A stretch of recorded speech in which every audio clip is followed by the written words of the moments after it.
Brazil ने Venezuela और Guyana सीमा की सुरक्षा के लिए 20 से अधिक बख्तरबंद वाहन और ट्रक भेजे हैं।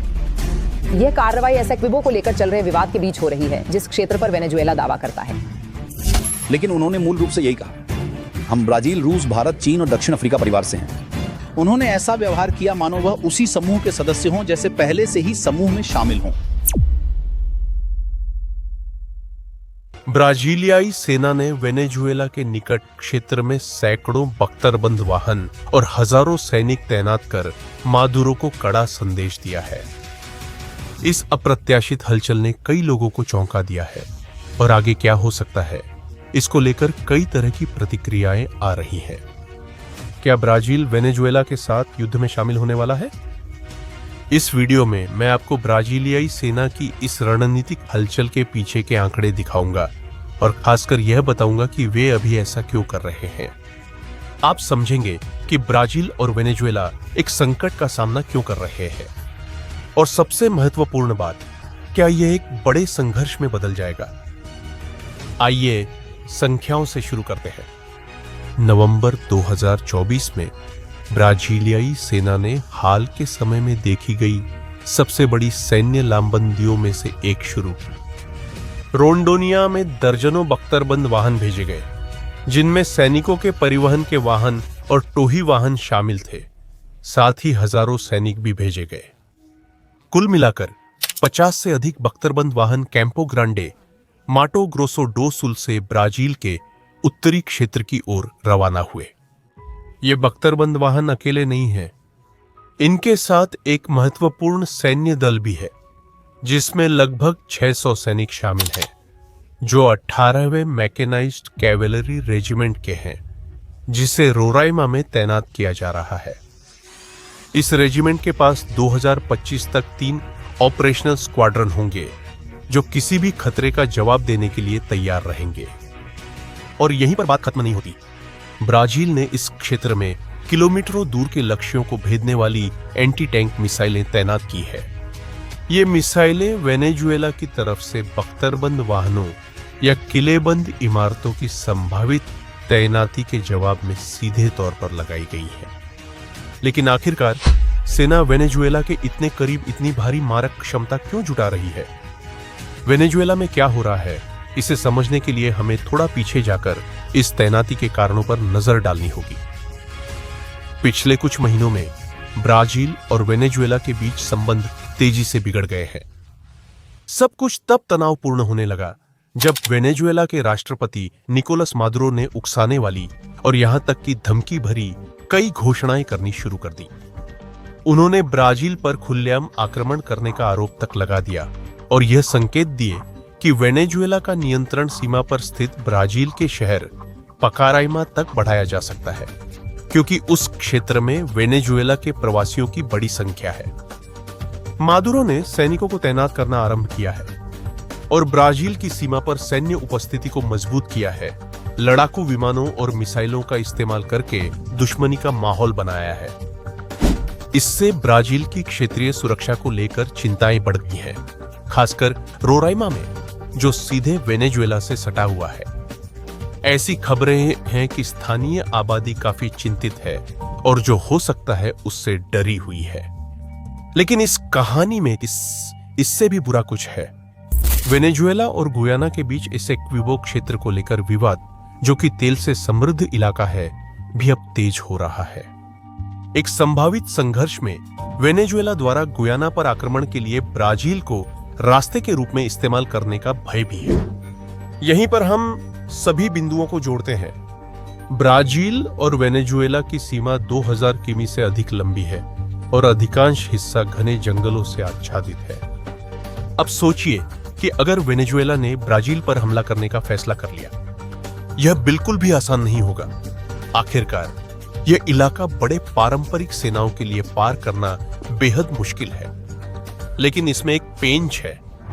रोराइमा राज्य के लावराडो क्षेत्र में एक सवाना है जो सैनिकों और बख्तरबंद वाहनों की गतिविधियों के लिए उपयुक्त है।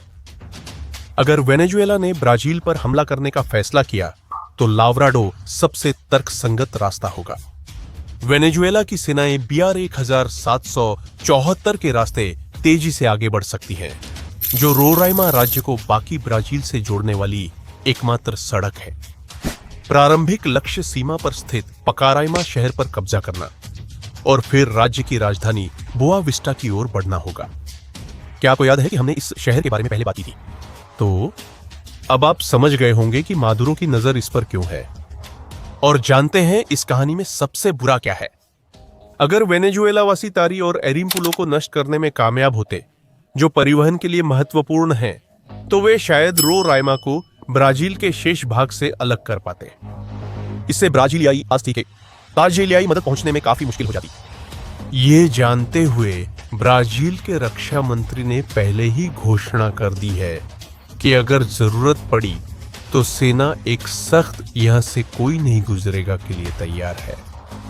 ऐसी स्थिति में ब्राजील निश्चित रूप से अपने विमानों का इस्तेमाल करेगा, जैसे सुपर टुकानो और आधुनिक ग्रिपेन फाइटर जेट्स, ताकि वेनेजुएला की टुकड़ियों और उनकी सप्लाई लाइनों पर हमला किया जा सके और उनके आगे बढ़ने को रोका जा सके। यह एक ऐसा विषय है जिसे हम अन्य वीडियो में विस्तार से देख सकते हैं। वापस मुद्दे पर आते हैं।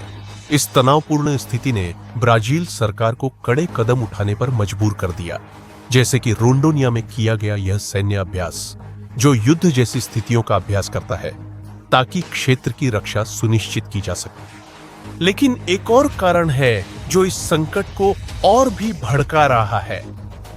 सैन्य उकसावों के अलावा दोनों देशों के बीच एक बढ़ता हुआ राजनयिक संकट भी है। वेनेजुएला पर ब्राजील का अरबों डॉलर का कर्ज है, जो 1.6 अरब डॉलर से भी ज्यादा है और 2017 से रुका हुआ है। राष्ट्रपति लूला ने सत्ता ग्रहण करते ही वेनेजुएला के साथ संबंध बहाल किए और कर्ज के मसले को हल करने का प्रयास किया, लेकिन बातचीत आगे नहीं बढ़ सकी। स्थिति तब और भी जटिल हो गई जब ब्राजील ने वेनेजुएला की ब्राजील, रूस, भारत, चीन और दक्षिण अफ्रीका में प्रवेश पर रोक लगा दी, जो एक आर्थिक समूह है जिसमें ब्राजील, रूस, भारत, चीन और दक्षिण अफ्रीका शामिल है। इस रोक को वेनेजुएला सरकार द्वारा एक आक्रामक कदम के रूप में देखा गया और मादुरो ने ब्राजील की कड़ी आलोचना की, यहां तक कि सार्वजनिक रूप से इस रोक को चुनौती देते हुए कहा कि वेनेजुएला ब्राजील, रूस, भारत, चीन और दक्षिण अफ्रीका का हिस्सा है। इस स्थिति को देखते हुए यह स्पष्ट है कि दोनों देशों के बीच तनाव केवल सैन्य ही नहीं, बल्कि आर्थिक और कूटनीतिक भी है। इन सबके बाद सबसे बड़ा सवाल यह है कि क्या यह स्थिति युद्ध में बदल सकती है? निसंदेह हम विचित्र समय में जी रहे हैं, पर इस मामले में जवाब इतना सरल नहीं। ब्राजील स्पष्ट रूप से सबसे खराब परिस्थिति के लिए तैयार हो रहा है। रोंडोनिया में सैनिकों और बख्तरबंद गाड़ियों की तैनाती, साथ ही एंटी टैंक मिसाइलें, यह दिखाती हैं कि ब्राजील की सेना वेनेजुएला की तरफ से किसी भी गंभीर उकसावे की स्थिति में तेज प्रतिक्रिया के लिए तैयार है।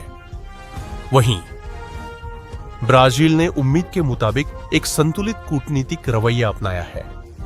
मादुरो की उकसावे वाली हरकतों के बावजूद ब्राजील सरकार ने संयमित प्रतिक्रिया दी। इटामाराती ने असंतोष के नोट जारी किए, लेकिन तनाव को बढ़ाने से बचा।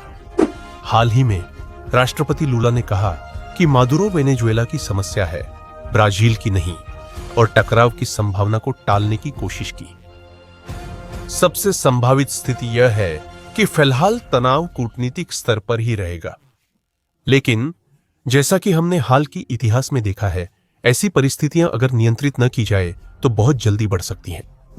और आप इस बारे में क्या सोचते हैं? अपनी राय कमेंट्स में बताएं। आखिरकार ब्राजीलियाई सेना जो कर रही है वह एक साफ संदेश भेजना है। ब्राजील अपनी संप्रभुता और सीमाओं की रक्षा के लिए तत्पर है।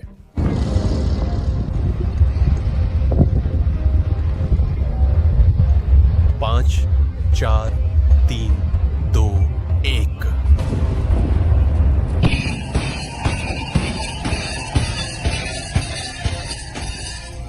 रोंडोनिया में यह केवल एक सैन्य अभ्यास नहीं, बल्कि शक्ति प्रदर्शन है। अपने बख्तरबंद वाहन और सैनिकों को वेनेजुएला के नजदीक तैनात कर ब्राजील स्पष्ट कर रहा है कि वह अपनी क्षेत्रीय अखंडता पर किसी भी उकसावे या धमकी को स्वीकार नहीं करेगा। और संदेश बिल्कुल सीधा है। अगर वेनेजुएला ने कुछ भी करने की कोशिश की तो उसे एक ऐसे सेना का सामना करना पड़ेगा जो उसी स्तर पर जवाब देने के लिए तैयार है। और अगर आपको यह विषय पसंद है तो हमारे व्हाट्सएप ग्रुप में जरूर जुड़े। वहां हम सैन्य दुनिया में होने वाली सभी ताजा खबरें साझा करते हैं। लिंक विवरण में दिया गया है। यदि आपको यह वीडियो अच्छा लगा और आप सैन्य एवं भू राजनीतिक घटनाक्रमों को फॉलो करना चाहते हैं तो लाइक, कमेंट और चैनल सब्सक्राइब करें। अगले वीडियो तक के लिए अलविदा।